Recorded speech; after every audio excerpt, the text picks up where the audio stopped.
Hello friends, नमस्ते। कैसे हैं?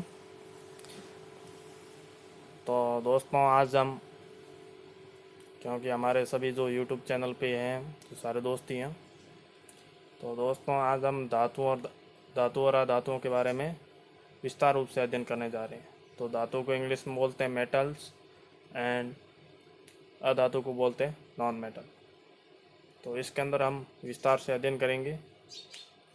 तो आप हमारे चैनल को सब्सक्राइब और लाइक और शेयर करना ना भूलें, पहली चीज़ ये ध्यान रखना। तो हम पाठ की शुरुआत करने जा रहे हैं।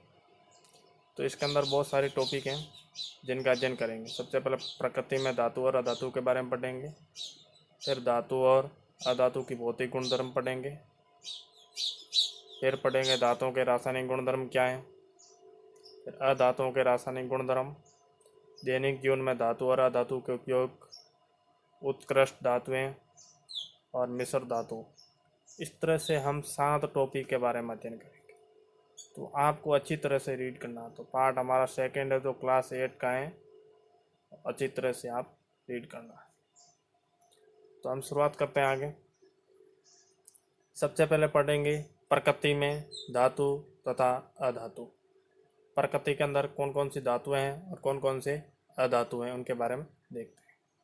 दैनिक जीवन में हमें अपने चारों ओर अनेक वस्तुएं एवं पदार्थ दिखाई देते हैं, जैसे लकड़ी की कुर्सी है, कोयला, एल्यूमिनियम शीट, तांबे का लोटा, मिट्टी आदि बहुत सारी वस्तु अपन जैसे दैनिक जीवन के अंदर जो हमारी दिनचर्या के अंतर्गत देखते हैं।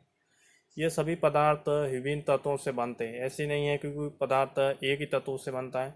विभिन्न अलग अलग प्रकार के तत्व होते हैं, उन तत्वों से ये पदार्थ सारे बनते हैं। कुछ पदार्थ ठोस होते हैं तो कुछ चमकदार होते हैं तो कुछ कठोर होते हैं। सब पदार्थ अलग अलग होते हैं, उनकी क्वालिटी अलग अलग होती है। कुछ तो ठोस होते हैं, कड़क होते हैं, तो कुछ चमकते हुए दिखाई देते हैं और कुछ कठोर भी होते हैं। जबकि कुछ अन्य पदार्थ चमक रहित भी होते हैं, मृदु यानी कोमल होते हैं, और भुरभुरे यानी उसको थोड़ा सा भुरभुरे, जैसे ईंट होती है उसको भुरभुरने लगती है, इसी तरह होते हैं। तो इन सभी पदार्थों के बारे में अपन देखते हैं कि भाई धातु कौन सा पदार्थ है और अधातु कौन सा है। ये बहुत सारे दैनिक जीवन के अंदर अलग अलग प्रकार के पदार्थ तो अपन देखते ही। तो धातु और अधातु के बारे में ज्ञान होना जरूरी है। तो यहाँ से एक, जैसे आप क्लास 8 के अंदर, क्लास 8 के अंदर एक सारणी दे रखी है। यहाँ लिखा है भूति चमक के आधार पर पदार्थों की पहचान करना। आप जैसे यहाँ सारणी दे रखी है और चमक के आधार पर इन पदार्थों की पहचान करना, तो सभी जो इस वीडियो को देखने वाले सभी अपने अपने पहचान करोगे ज़रूर कि कौन सा पदार्थ चमक है और कौन से पदार्थ की चमक नहीं है। जैसे तांबे का लोटा है, एल्यूमिनियम की शीट है, कोयला का चूर्ण है, मिट्टी है, लकड़ी की कुर्सी। तो इसमें से आप देखोगे कि तांबे का लोटा चमकता हुआ दिखाई देगा, इसकी चमक है, क्या है? चमक। इसी तरह से एल्यूमिनियम की शीट भी चमकती होती दिखाई देगी। कोयले का चूर्ण चमक रहित होगा, इसकी कोयले के चूर्ण की चमक नहीं होगी। मिट्टी की भी चमक नहीं होती। लकड़ी की कुर्सी, इसकी भी चमक नहीं होती। ठीक है, तो इसमें पहचान होगी भी चमक वाला कौन सा और अचमक वाला कौन सा है। अब अपन यहाँ थोड़ा सा और देखते हैं। यहाँ लिखा है कि इनमें से कुछ पदार्थ धातु तथा कुछ अधातु होते हैं।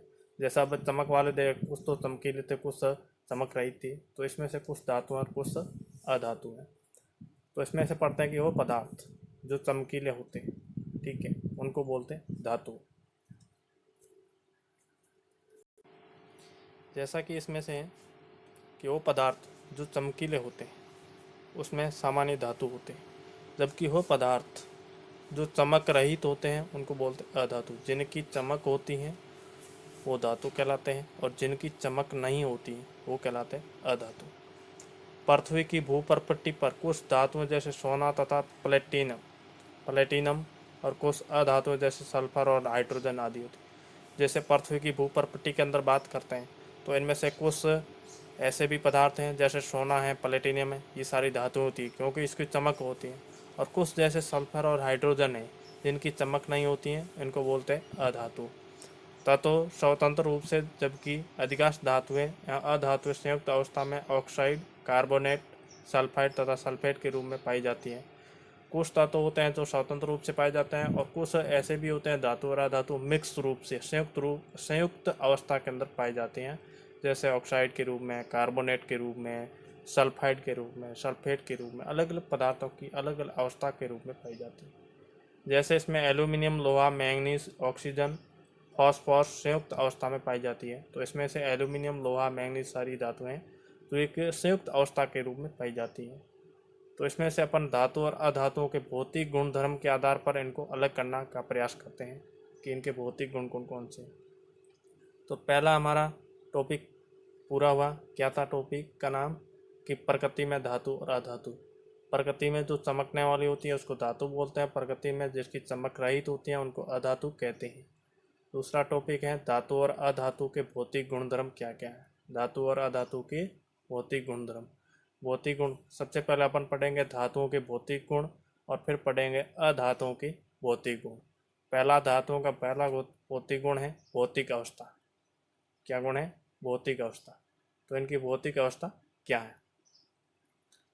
तो अपन ने जैसे भौतिक अवस्था की बात करें तो भौतिक अवस्था किसी भी पदार्थ की, ठीक है, तो उसमें अलग अलग होती हैं। किसी ठोस है, द्रव्य है और गैस, तीन तरह के पदार्थ अवस्था होती है। पदार्थ की तीन अवस्था होती हैं। एक का नाम है ठोस, ठीक है, जैसे आप पानी की बात करें तो पानी की भी तीन अवस्था होती है। पहली ठोस जो बर्फ होता है, दूसरी अवस्था है द्रव और तीसरी है गैस। तो तीन अवस्था के अंदर ये पाई जाती है। तो आपने आसपास वस्तुओं जैसे लोहे की कुर्सी, स्टील के बर्तन, सोना चांदी के जेवर आदि को दबाकर या छूकर देखा होगा। जैसे किसी भी वस्तु को अपन दबाते हैं तो टच करते हैं, छूना ही नहीं, टच करना। तो ये सभी कैसे दिखाई देता है या कैसे अपन को छूने पर महसूस होते हैं। तो ये सभी ठोस धातुओं से बने। कोई भी पदार्थ ठोस होता है वो धातुओं से बना। सामान्य ताप पर अधिकांश धातुएं ठोस अवस्था में पाई जाती है। जैसे धातु की बात करें तो कोई भी अधातु को छोड़कर धातु जो वस्तु है, जो धातु है, जैसे सोना चांदी लोहा, ये सारी ठोस अवस्था में पाई जाती है। अधिकांश धातुएं जो ठोस अवस्था में होती हैं। जबकि एक क्या कह सकते हैं इसको, पारा धातु है, ठीक है, जिसको Hg से लिखा जाता है। और पारा क्या है कि जो द्रव अवस्था के अंदर पाया जाता है, जिसकी अवस्था द्रव अवस्था है, ठीक है। तो इसमें से समझ में सारी धातुएं ठोस अवस्था के अंदर पाई जाती हैं। एकमात्र एक ऐसी धातु पारा धातु है, ठीक है, जो द्रव अवस्था के अंदर पाई जाती है, जो थर्मामीटर के अंदर प्रयोग की जाती है। दूसरे नंबर पे आता है हमारा रंग। धातुओं का रंग कैसा होता है? तो धातुओं के अधिकांश धातुएं जैसे होती हैं रूपाली और दूसर कलर की होती हैं, ग्रे कलर की होती है रूपाली और दूसर कलर की, ठीक है, सबका कलर ही होता है। तीसरे नंबर धातुओं का तीसरा गुण है, पहला गुण अवस्थाओं का, दूसरा रंग, तीसरा चमक, ठीक है। तो धातुएं हमेशा चमक होती है, जो धातु हमेशा चमकती है, जबकि अधातुएं चमक रहित होती है। तो इसमें लिखा है कि किसी मलिन धातु को रेगमाल पत्र से रगड़ी आप देखते हैं कि पुनः चमकदार चमकीली हो जाती है। जैसे कोई भी, जैसे तांबे का लोटा को समय रखते हैं तो उसके ऊपर जंग लग जाती है और वो थोड़ा सा चमक रहित हो जाता है। यदि उसको उसी लोटे को अपन साफ करते हैं, रेगमाल से अपन उस पत्थर से रगड़ के साफ कर देते हैं, ठीक है, तो चमकीला बन जाता है।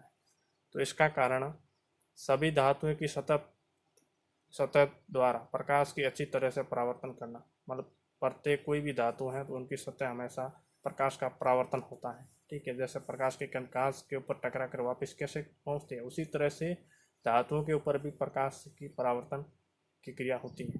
धातुओं में विशेष चमक होती है जिसे धात्विक चमक कहते हैं, और इनके अंदर विशेष चमक पाई जाती है जैसे धात्विक चमक, जैसे सोना चांदी, एल्यूमिनियम, तांबा आदि विशेष चमकदार धातुएं हैं। तो तीसरा गुण समझ में आ गया। चौथा गुणधर्म है इसका कठोरता। तो कठोरता की बात करें तो अपन जानते हैं कि इसमें गतिविधि दे रखी है। तो गतिविधि के अनुसार है कि आप लोहे का एक टुकड़ा लीजिए, ठीक है, उसे चाकू की सहायता से काटने का प्रयास कीजिए। क्या आप उस धातु को टुकड़े को आसानी से काट सकते हैं? नहीं काट पाएंगे। क्यों नहीं काट पाएंगे? क्योंकि ये क्या है, अधिकांश धातु कठोर होती है। धातु कैसी होती है? कठोर होती है। अधिकांश मतलब बहुत सारी धातु कठोर ही होती हैं, कि उसको एक दो अपवाद हो सकता है, बाकी सारी धातुएं कठोर होती हैं।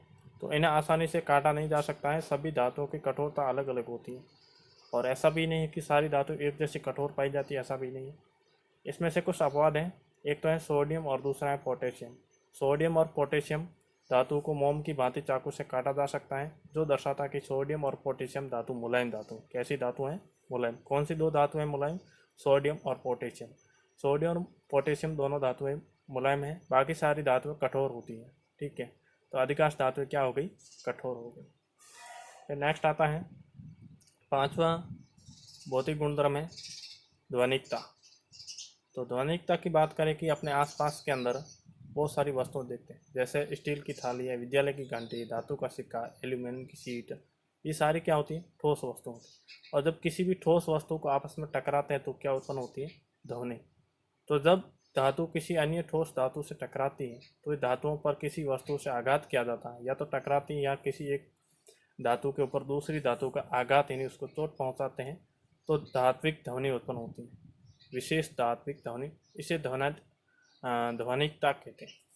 जब किसी धातु के ऊपर दूसरी धातु से प्रहार किया जाता है तो एक विशेष धात्विक ध्वनि उत्पन्न होती है और इसे कहते हैं धात्विकता। इस गुण के कारण इनका उपयोग घंटी, वाद्य यंत्र आदि में किया जाता है। किस गुण के कारण, विशेष धात्विक ध्वनि के कारण के अंदर ही हम जैसे विद्यालय के अंदर घंटी का प्रयोग करते हैं, ठीक है, या वाद्य यंत्र का प्रयोग करते हैं। तो 500 गुण था कि धातु के अंदर ध्वनिकता पाई जाती है। 6वां गुणधर्म है घनत्व। घनत्व की बात करें तो धातु से बनी विभिन्न वस्तुएं जैसे लोहे की कील, स्टील का चम्मच को पानी में भरी बाल्टी, जैसे लोहे की कील है या स्टील का कोई चम्मच है जिसको बाल्टी के अंदर डालते एक प्रयोग है, तो उसमें देखते हैं कि सभी वस्तुएं पानी से भारी है तथा इनका घनत्व पानी से ज़्यादा होने के कारण ये क्या हो जाती है, पानी के अंदर डूब जाती है। कुछ धातुओं का घनत्व कम होने के कारण ये पानी पर तैरती रहती है, जैसे सोडियम और पोटेशियम। तो इसका अपवाद वापस आ गया कि सोडियम और पोटेशियम दोनों कैसा होता है, एक तो मुलायम होते हैं जिसको चाकू से आसानी से काटा जा सकता है, और दूसरी चीज़ इनका घनत्व भी क्या होता है, कम होता है। बाकी सारी धातु अधिकांश धातुओं का घनत्व अधिक होता है, और अधिक घनत्व के कारण क्या होगी, सारी धातुएं पानी के अंदर डूब जाती हैं, पानी के अंदर डूब जाती है। किसके कारण, अधिक घनत्व के कारण। छठा गुण हो गया, 7वां गुण है गलनांक। गलनांक की बात करें तो वह ताप जिस पर कोई ठोस पदार्थ द्रव अवस्था में परिवर्तित होता है। कोई भी ठोस पदार्थ हैं जिसको द्रव अवस्था के अंदर परिवर्तित करते हैं, ठोस यानी कठोर है, ठीक है। तो पदार्थ की 3 अवस्थाएं पाई जाती हैं, ठोस, द्रव और गैस। किसी ठोस पदार्थ को द्रव अवस्था में परिवर्तित करते हैं तो उस पदार्थ का गलनांक कहते हैं। क्या कहते हैं, गलनांक, यानी पदार्थ गलता है, पानी के अंदर गल जाता है, ठीक है। तो धातुओं की कठोरता के कारण इनका गलनांक उच्च होते हैं। ऐसा नहीं कोई पर जैसे लोहा है, सोना, उसको आसानी से थोड़ा सा गर्म किया और वो पानी के अंदर जैसे बर्फ़ होती है, बर्फ़ को पानी जैसे ऐसे थोड़ा सा उसको ताप देते हैं तो पानी में परिवर्तित हो जाती है। ऐसा धातु के अंदर गुण नहीं, क्योंकि इसको उच्च गलना की जरूरत होती है, बहुत ज़्यादा तापमान की जरूरत होती है, तब ये गल करके थोड़े से मतलब गलते हैं। जैसे लोहे का गलनांक 1593 डिग्री है, ठीक है, सेल्सियस के अंदर होता है। लेकिन गैलियम एक ऐसा अपवाद है, ठीक है, जो हथेली पर रखने पर पिघल जाता है, क्योंकि इसका गलनांक बहुत कम होता है। क्या होता है, बहुत ही कम गलनांक का ये धातु है। नेक्स्ट आता है 8वां गुणधर्म है उष्मीय चालकता। क्या धातुएं उष्मा की सुचालक होती, बिल्कुल होती है। सभी लगभग सारी धातुएं उष्मा की सुचालक होती है, और चांदी सबसे अधिक सुचालक होती है, ठीक है। तो इसमें प्रयोग के अंदर जैसे कुछ नहीं है, नॉर्मल है। तो इसमें देखते हैं कि उष्मा की सुचालक, सारी धातुएं क्या होती हैं, उष्मा की सुचालक होती है, ठीक है, ये बात अपन कह सकते हैं। इसी कारण घर में खाना बनाने के बर्तन लोहे और तांबे, एल्यूमिनियम के बने होते हैं। चांदी उष्मा की सर्वोत्तम चालक होती है, सबसे ज़्यादा होती है, सर्वोत्तम चालक है जो चांदी है। और शीशा, लेड जो सबसे कम चालक होता है। लेड जो जैसे शीशा आता है पेंसिल टाइप का, वो उष्मा का या बिल्कुल कम ही चालक होता है, क्योंकि बिल्कुल कम गर्म होता है। और सबसे ज़्यादा उष्मा की चालक होती है वो चांदी, ठीक है। और चांदी और बाकी सारे जैसे बर्तन होते हैं, उन बर्तनों के ऊपर जैसे हैंडल, लकड़ी के हैंडल लगाए जाते हैं। क्यों लगाए जाते हैं, क्योंकि ये जैसे उष्मा के चालक होते हैं उसको थोड़े से जैसे गर्म हो जाते हैं, ये प्रक्रिया होती है। और इसमें जैसे एक प्रयोग देगा धातु को उसमें चालकता चेक करने के लिए, जैसे इसमें क्या देर का आपको दिखाई दे रहा है कि एक लकड़ी की सर डाली हुई, ठीक है। और लकड़ी को सर आप कितनी भी, जैसे इसको ये बर्तन रखा हुआ बीकर है और बीकर के अंदर पानी डाला हुआ है और गर्म करोगी, कितना भी पानी उबलेगा फिर भी लकड़ी की सर होती है गर्म, बिल्कुल कम गर्म होती है। जबकि स्टील का चम्मच बिल्कुल गर्म हो जाता है, अपन जैसे हाथ लगाते हैं हाथ जल जाता है। तो धातु क्या होती है, उसमें चालकता पाई जाती है, उसमें चालकता का गुण पाया जाता है। नेक्स्ट आता है आघात वर्धनीयता। आघात वर्धनीयता, आघात वर्धनीयता का अर्थ है कि आघात या पीटना, मतलब किसी को आघात पहुंचाना या पीटना, इस तरह की प्रक्रिया होती है। वर्धन यानी बढ़ना, जैसे किसी भी धातु को अपन पीटते हैं, उसके ऊपर चोट पहुंचाते हैं तो बढ़ जाती है, ठीक है, पीटने पर वो फैलना या बढ़ना। तो धातुओं के इसी गुण के कारण हथौड़े से पीटकर इनकी चादर बनाई जा सकती है।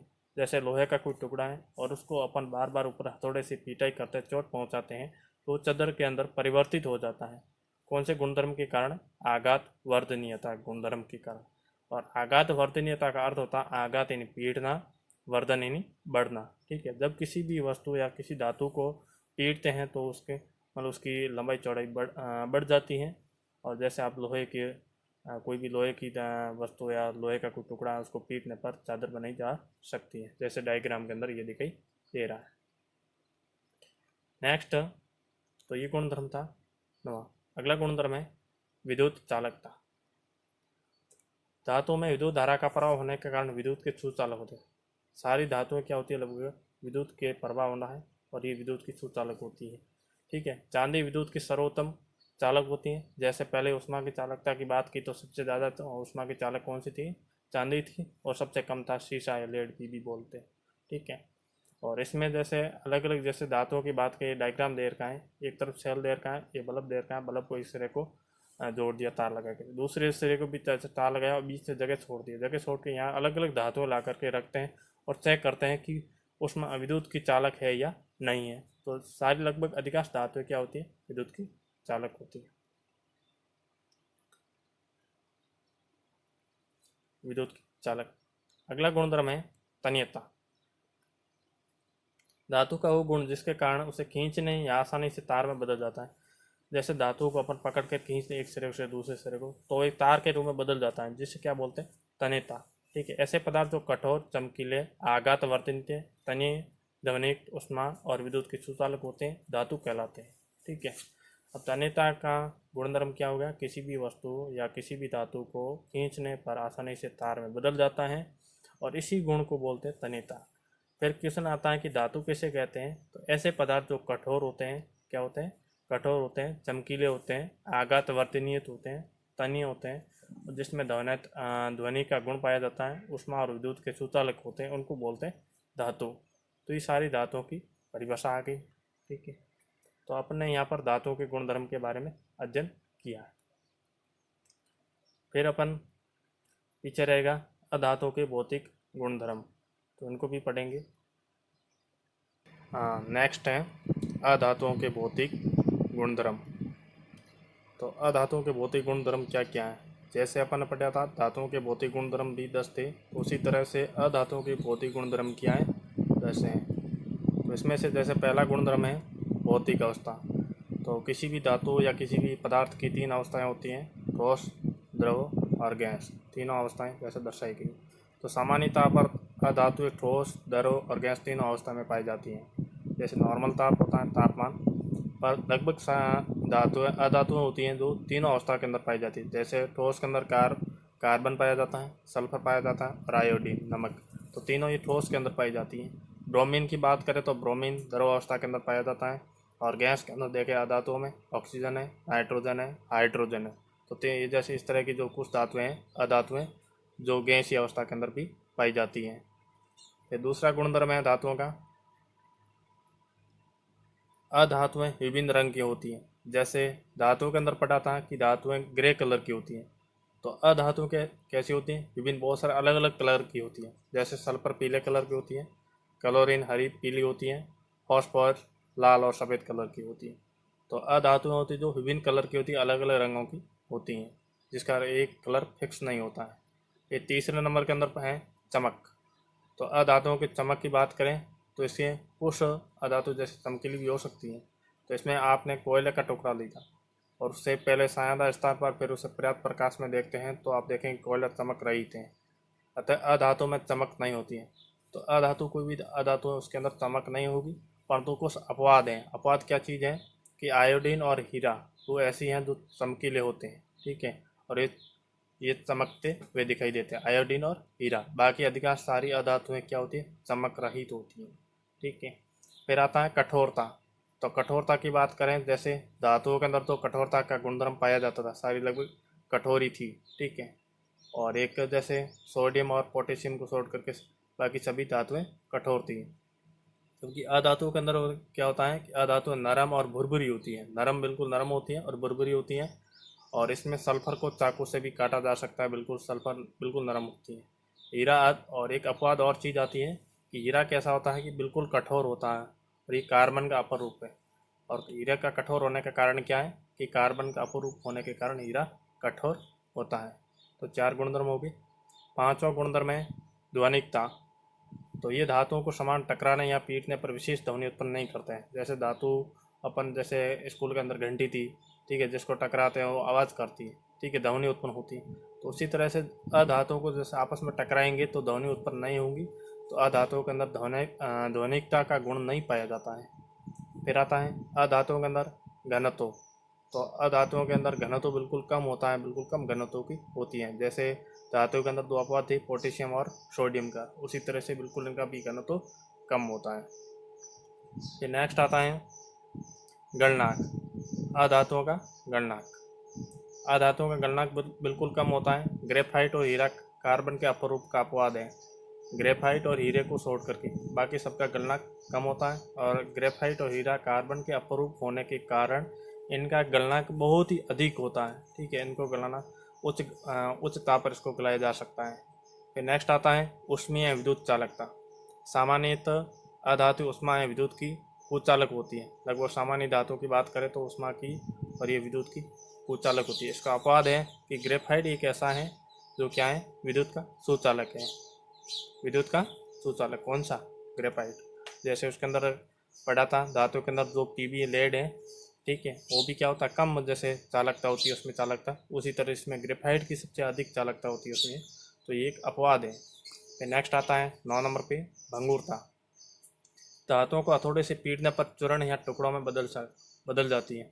नॉर्मल से उसके ऊपर पिटाई या आघात पहुंचाएंगे तो चूर्ण या भंगुरता के अंदर बदल जाता है और इसे भंगुरता कहते हैं। जैसे आप कोयले का टुकड़ा ले सकते हो, ठीक है, उदाहरण के तौर पर। तो इस तरह से अपन ने धातु और अधातुओं का जिसके गुण भौतिक गुणधर्म के बारे में अध्ययन किया था।